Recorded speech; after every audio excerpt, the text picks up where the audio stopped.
जय श्री राम। शंखनाद में आपका स्वागत है। बीजेपी के देवेंद्र फडणवीस महाराष्ट्र के नए मुख्यमंत्री बन गए हैं। देवेंद्र फडणवीस को बीजेपी के विधायक दल का नेता चुन लिया गया है। सहयोगियों से स्वीकृति मिल गई है और उनके नाम की घोषणा हो गई है। देवेंद्र फडणवीस अब 5 दिसंबर को सीएम पद की शपथ लेंगे और जो इतने दिनों से संशय चल रहा था, विवाद चल रहा था, अब वो स्पष्ट हो गया है और देवेंद्र फडणवीस का नाम पूरी तरह से सामने आ गया है।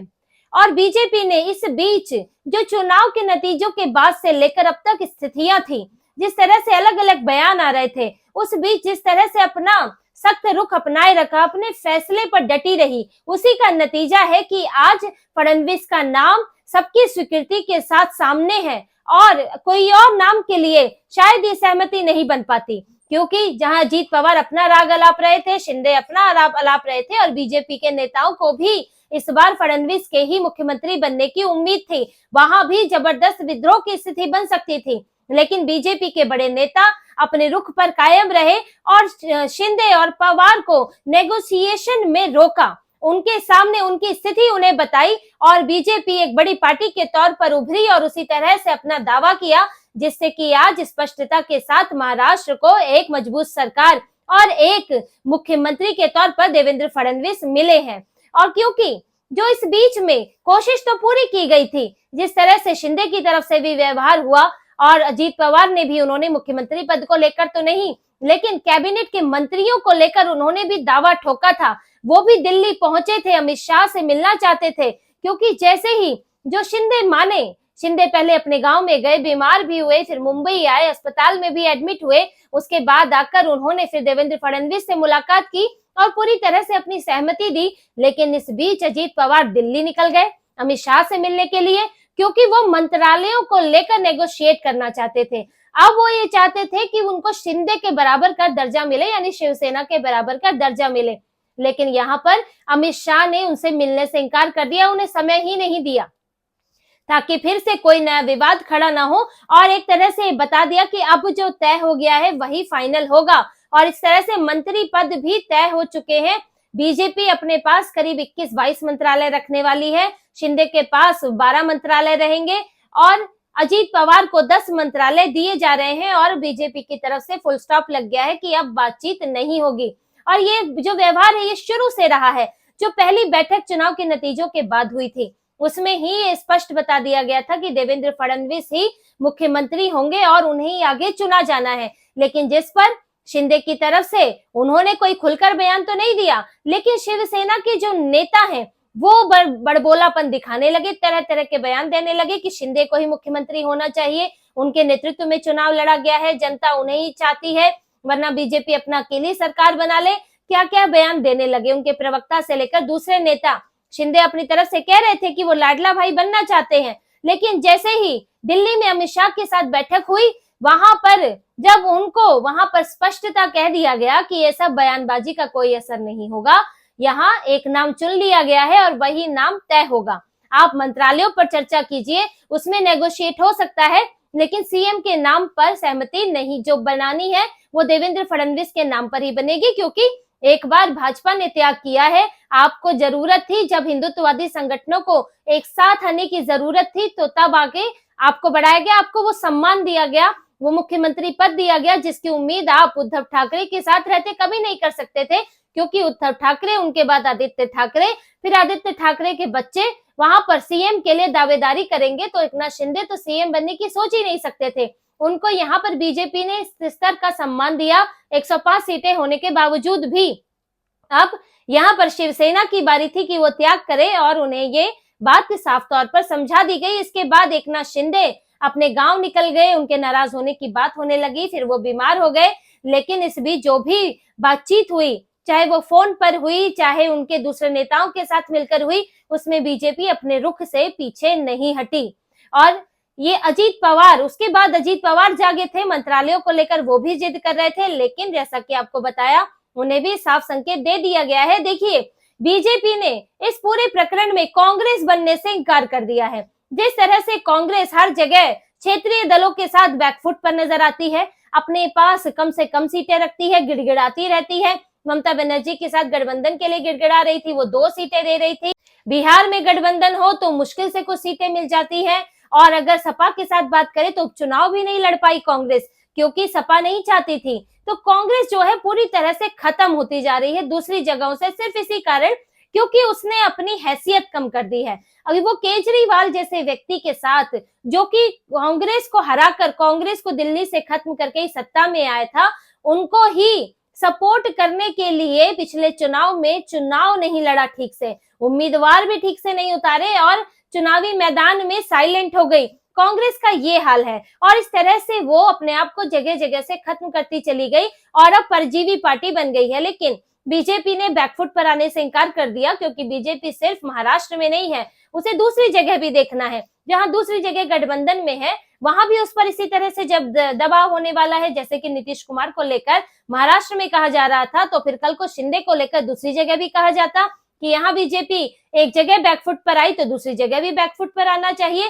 तो इस तरह से बीजेपी बड़ी पार्टी होते हुए भी, एक राष्ट्रीय संगठन होते हुए भी छोटी पार्टी बनकर रह जाती और इससे उसके संगठन का, नेताओं का मनोबल गिरता, जिन्होंने इस बार सबसे ज्यादा सीटें हासिल करने में अपनी अहम भूमिका निभाई है।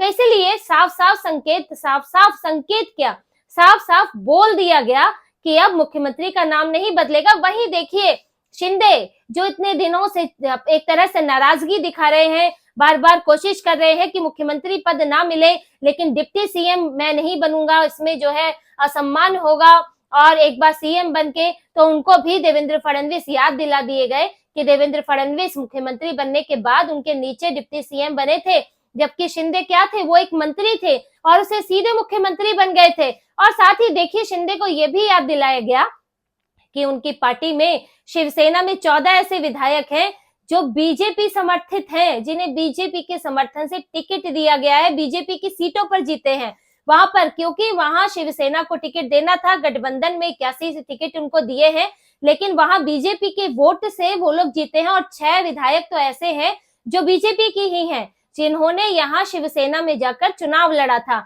और इसके अलावा 4 निर्दलीय ऐसे हैं जो बीजेपी समर्थित बताए जाते हैं। अगर शिंदे अब सहमति नहीं जताते तो वो वही 40 विधायकों पर आ जाते, जो 40 विधायक वो उद्धव ठाकरे से तोड़कर लेकर आए थे, और जो बाकी के उनके बचे हुए 17 विधायक हैं वो इधर उधर करके कहीं बीजेपी में चले जाते या फिर कोई रास्ता अपना लेते, लेकिन वो शिंदे का साथ छोड़ देते। तो शिंदे के पास रास्ता भी कोई नहीं था, उनको उनकी हकीकत भी दिखा दी गई कि उनको बीजेपी को उनकी जरूरत नहीं है, उनको बीजेपी की जरूरत है। बीजेपी तो अकेली चुनाव लड़के भी 122 सीटें लाकर अल्पमत की सरकार बना चुकी है, लेकिन बीजेपी एक बड़ी हिंदुत्ववादी फोर्स होने के कारण वो अपना फर्ज, अपनी जिम्मेदारी निभाती है और सारी हिंदूवादी शक्तियों को एक साथ लाना चाहती है। जैसे कि कांग्रेस सारे तुष्टीकरण वालों को एक साथ करती है ताकि हिंदुओं को बांटा जा सके, मुसलमानों के सारे वोट एक साथ हासिल किए जा सके। बीजेपी भी यहाँ सभी हिंदूवादी पार्टियों को एक साथ करती है ताकि हिंदू हित भटके नहीं, हिंदू भटके नहीं, और वो ये जान सके कि उनका असली हितैषी कौन है। इसीलिए एकनाथ शिंदे को इतना सम्मान भी दिया जाता है, अजीत पवार को भी सम्मान दिया जा रहा है, क्योंकि अजीत पवार यहाँ हिंदुत्ववादी विचारधारा के तहत है, उनकी अपनी विचारधारा उस पर हावी नहीं हुई है। जैसे कि उद्धव ठाकरे अपनी विचारधारा खो बैठे और वो वहां हिंदुत्ववादी विचारधारा लागू नहीं कर पाए अपने गठबंधन में, लेकिन इस महायुति में ऐसा नहीं है। वहां चाहे अजीत पवार आए या कोई और आए, क्योंकि वहां बीजेपी है तो वहां हिंदूवादी विचारधारा ही चलेगी। और यही अब महाराष्ट्र में हुआ है और एक तरह से एक मजबूत हिंदुत्व की सरकार बनी है, और हिंदुओं ने जिसे चुनकर, जिन्हें ये प्रचंड बहुमत दिया था, अब वही सत्ता में आए हैं। और इसके साथ ही यहाँ जहां जश्न मन रहा है महायुति में, वहीं उद्धव ठाकरे मातोश्री में, मायूसी में बैठे हुए हैं, क्योंकि देवेंद्र फडणवीस वही हैं जिनका नेतृत्व अस्वीकार करके उद्धव ठाकरे गठबंधन तोड़कर आए थे। क्योंकि 2019 का वो चुनाव देवेंद्र फडणवीस के नेतृत्व में लड़ा गया था, सीएम चेहरे के तौर पर उनके नाम पर सहमति थी, लेकिन उद्धव ठाकरे ने बाद में अपने लालच में गठबंधन तोड़ दिया और खुद को मुख्यमंत्री बनाने की उन्होंने मांग की थी।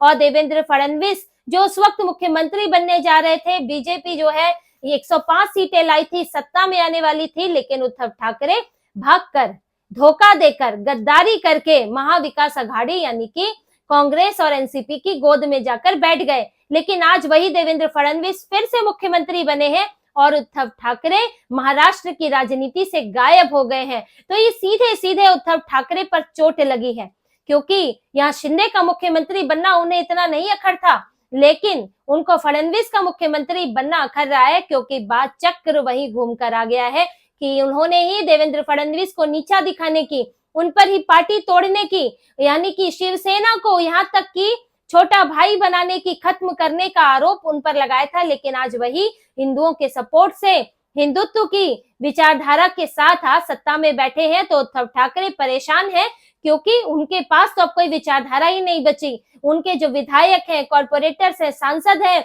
उनसे उनके पुराने फैसलों पर अब सवाल कर रहे हैं और उन्हें इस अघाड़ी से अलग होने के लिए बार बार कह रहे हैं। उद्धव ठाकरे हर दिन अपने फैसले को भुगत रहे हैं और उन्हें गद्दारी की सजा मिल रही है। और अब मातोश्री में मातम पसरा हुआ है, क्योंकि जिस सत्ता का ख्वाब उन्होंने, जिस कुर्सी का ख्वाब उन्होंने देखा था, वो अब उनको छोड़कर देवेंद्र फडणवीस के पास, भाजपा शिंदे पवार के पास पहुंच गई है और उद्धव ठाकरे अब खाली हाथ बैठे हुए हैं।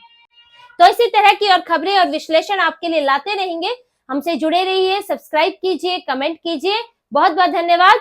जय श्री राम।